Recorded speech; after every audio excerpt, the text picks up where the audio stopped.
ओम नमः शिवाय शिवजी सदा सहाय। ओम नमः शिवाय गुरुजी सदा सहाय। गुरुजी के चरणों में कोटि कोटि नमन। जय गुरुजी संगत जी, स्वागत है आप सभी का फ्रेग्रेंस ऑफ गुरुजी चैनल पर और मैं हूं आपके साथ मनीषा। संगत जी, आज लाई हूं आपके लिए दिव्य आभा के अध्याय 43 का भाग 3। संगत जी, जैसा आपको पता ही है कि यह जर्नी है श्री नरेंद्र ढंड जी की, जो कि अहमदाबाद से हैं। तो चलिए संगत जी, आगे की जर्नी शुरू करते हैं। नास्तिक पर कृपा। जनवरी 2004 में गुरुजी के पिताजी की अवस्था बिगड़ गई और नरेंद्र को उनकी देखभाल करने के लिए उनके पास भेजा गया। उन्हें मलेरकोटला के सार्वजनिक चिकित्सालय में दिखाया गया। उनके चिकित्सक डॉक्टर गुरविंदर को गुरुजी के विषय में बताया गया, पर उन्होंने इसमें कोई रुचि प्रकट नहीं करी। गुरुजी ने नरेंद्र को डॉक्टर गुरविंदर के साथ 1 घंटे का सत्संग करने के लिए कहा, पर चिकित्सक ने मना कर दिया। गुरुजी ने फिर नरेंद्र को चिकित्सक से समय नियुक्त कर मिलने के लिए बोला। नरेंद्र की बातें सुनकर भी चिकित्सक ने अलौकिक पर विश्वास करने से बिल्कुल मना कर दिया और कहा कि सबका उत्तर विज्ञान के द्वारा दिया जा सकता है।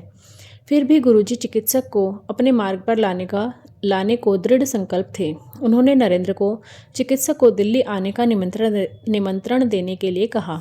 डॉक्टर गुरविंदर ने मना कर दिया, पर जैसे विधि की इच्छा उन्हें दिल्ली में आयोजित एक समारोह के लिए आना पड़ा। डॉक्टर गुरविंदर 2 दिन गुरुजी की संगत में आए। अगले दिन जब गुरुजी ने उन्हें वापस भेजा तो उन्होंने कहा कि वह मलेरकोटला 5 घंटे में पहुंच जाएंगे। यद्यपि दिल्ली से वहां तक 7-8 घंटे का मार्ग है। गुरुजी के कथनानुसार जब यात्रा में 5 घंटे ही लगे तो उनको बहुत अचंभा हुआ। दिल्ली में गुरुजी ने नरेंद्र को चिकित्सक से संपर्क स्थापित कर उनसे उनकी बेटी की कुशल क्षेम पूछने को कहा। जब नरेंद्र ने गुरुजी से कारण पूछा तो उन्होंने बताया कि वह मानसिक रोग से पीड़ित है। नरेंद्र ने गुरुजी की इच्छा का अनुसरण किया। चिकित्सक ने पूछा कि वह उनकी बेटी के बारे में जानने को क्यों उत्सुक है। नरेंद्र ने जब गुरुजी की बात बताई तो चिकित्सक ने माना कि दिल्ली में गुरुजी की संगत से आने के पश्चात उसमें 85% सुधार है।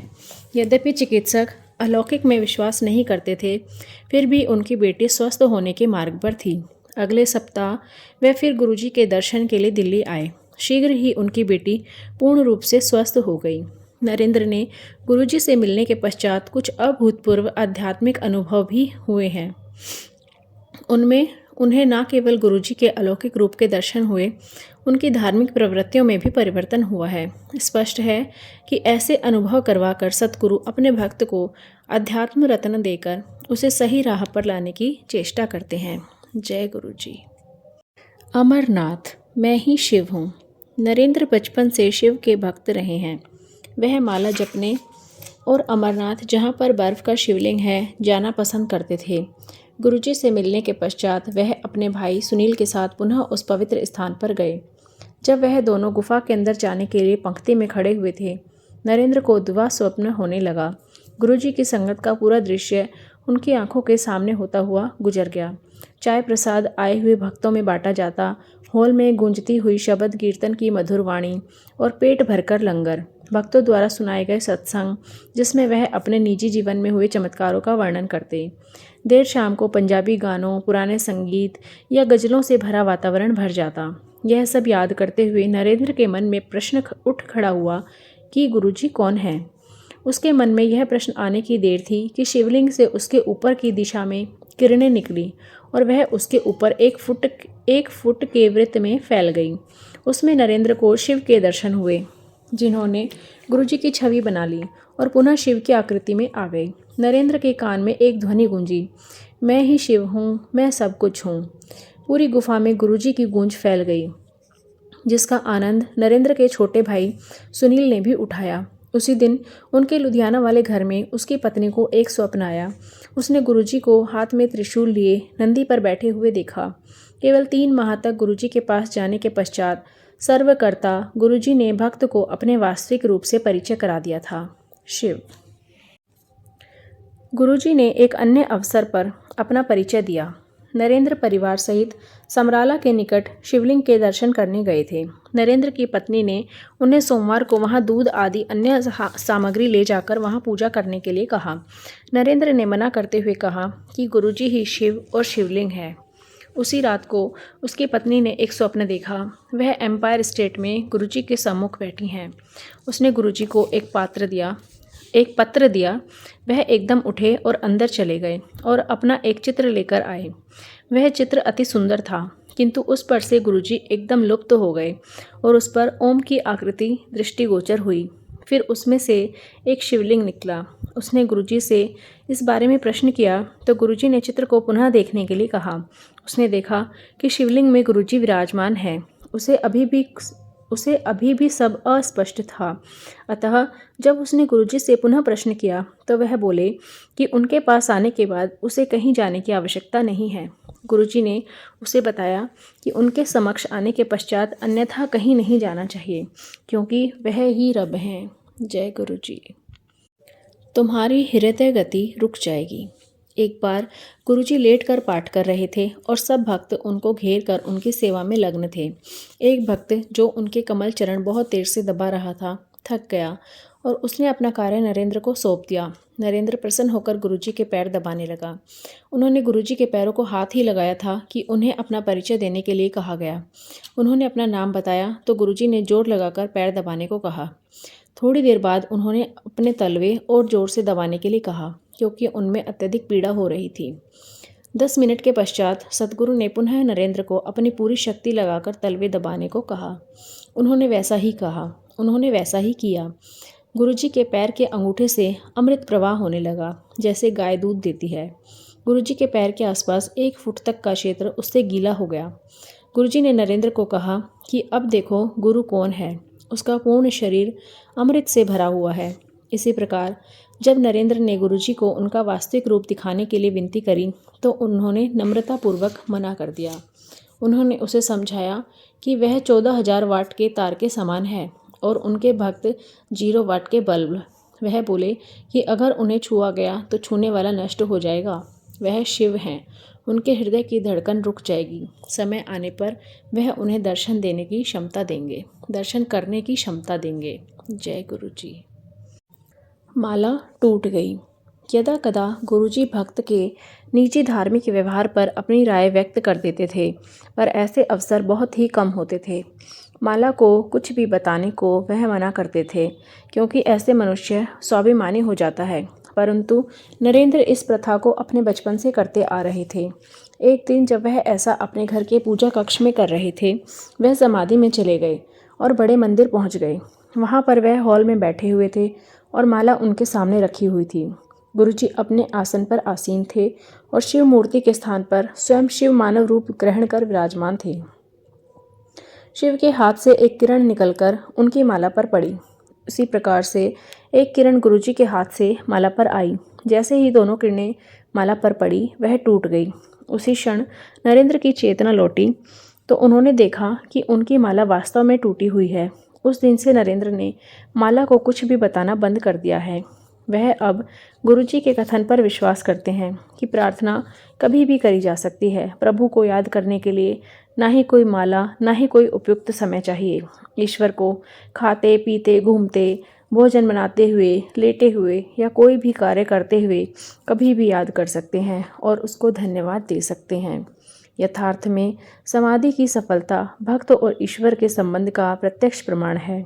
यदि उन दोनों का संबंध अटल और अटूट है तो वह कहीं भी, कभी भी, किसी भी अवस्था या किसी भी वातावरण में तुरंत स्थापित हो जाएगा, भले ही उस समय कानों को चुभने वाला संगीत गूंज रहा हो।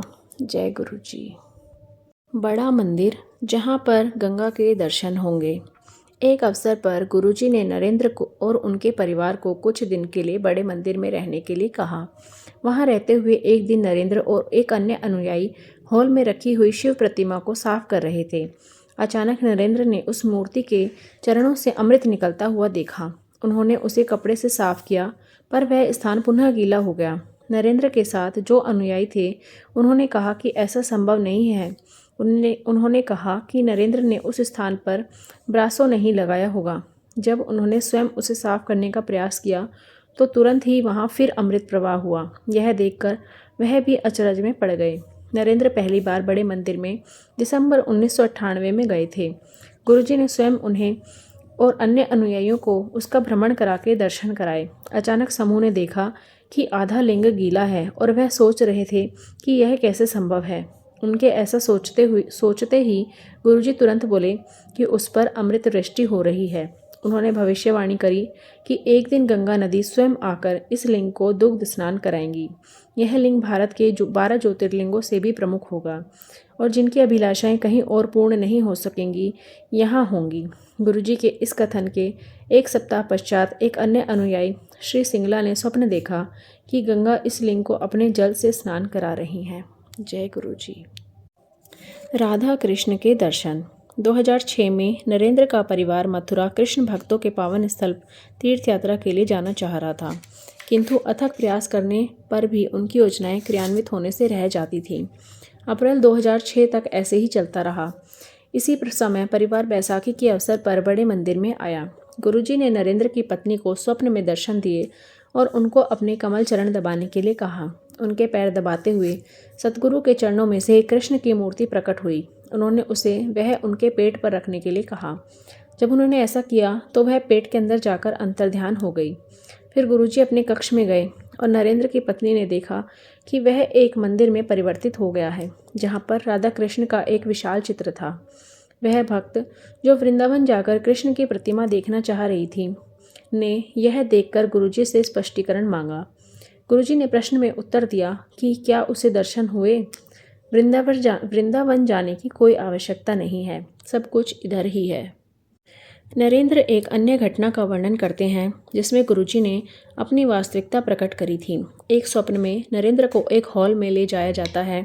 गुरुजी उसे बुलाकर 3 बार उसके कान खींचते हैं और फिर मस्तक के मध्य के स्थान को 3 बार छूकर कहते हैं, कल्याण हो गया। कुछ दिन के पश्चात नरेंद्र ने देखा कि गुरुजी के लॉकेट पर, जिसे वह सदा पहनते हैं, ओम और शेषनाग की छवि अंकित है। यह अभी भी नरेंद्र के लॉकेट पर देखी जा सकती है। नरेंद्र ने इसका उल्लेख गुरुजी से किया तो वह बोले कि केवल भगवान यह कर सकते हैं। कोई और अपने को ईश्वर कह सकता है? वह ही परमात्मा है और यथार्थ में विधाता वही हैं। उनका रूप रहस्यात्मक और आश्चर्यजनक है।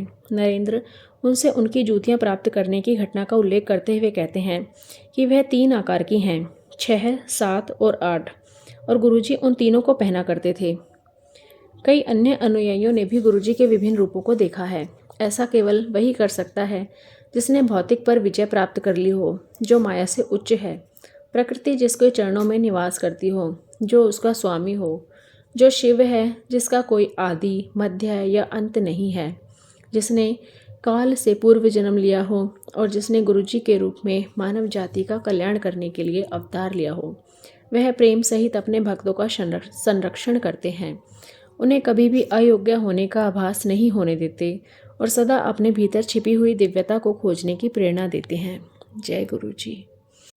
जय गुरुजी। अनंतम शुक्राना गुरुजी। तो संगत जी, कैसा लगा आज का अध्याय? कमेंट करके हमें ज़रूर बताइएगा। आपके कमेंट करने से मुझे मोटिवेशन मिलता है। अगर आपको सत्संग अच्छे लग रहे हैं तो वीडियो को लाइक करें, शेयर करें, सब्सक्राइब करें। चलिए संगत जी, अब करते हैं मंत्र जाप। आप भी मेरे साथ कीजिए। ओम नमः शिवाय, शिवजी सदा सहाय। ओम नमः शिवाय, गुरुजी सदा सहाय। ओम नमः शिवाय, शिवजी सदा सहाय। ओम नमः शिवाय, गुरुजी सदा सहाय। ओम नमः शिवाय, शिवजी सदा सहाय। ओम नमः शिवाय, गुरुजी सदा सहाय। जय गुरुजी। गुरुजी अपनी कृपा सभी संगत परिवार पर ऐसे ही बनाए रखें। गुरुजी अपनी कृपा का हाथ सबके सर पर रखें। इसी आशा के साथ जल्दी ही मिलते हैं संगत जी। जय गुरुजी।